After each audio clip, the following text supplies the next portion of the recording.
Hello guys, welcome back to the channel. In today's video, I'm going to show you how we can create then and now editing on Capcut mobile.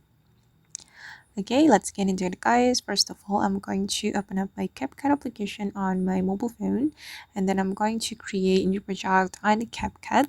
Then I'm going to show you how we can create then and now a video editing. Okay, I'm going to select new project to create new project on Capcut. And then I'm going to select my photos from the pins folder. But wait guys, okay, you can prepare some photos you want to use to create then and now video editing. And I'm going to pick random photos right here.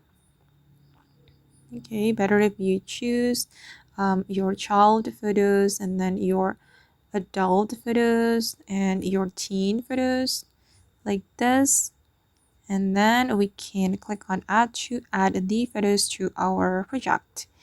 Okay, and to create then and now video editing, we're going to add then and now transition. I'm just going to make it shorter like this, and then I'm going to apply then and now transition.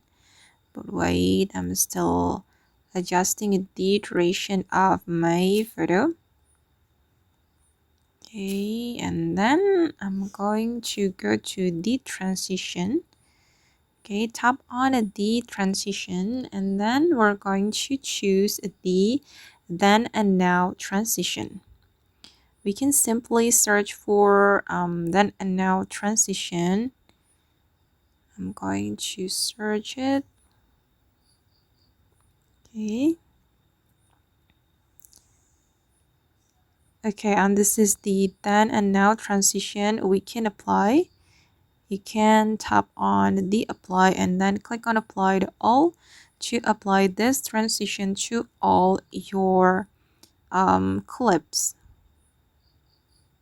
Okay, and now the transition has been applied guys, and this is the final result. Okay, and to make the editing more captivating, you can add music or effect. That's up to you. And once you're ready to export it, you can click on export. Okay guys, and that's all the way to create then and now editing on Capcut mobile. I hope this video will be useful for you. Thank you so much for watching, and see you in the next video guys.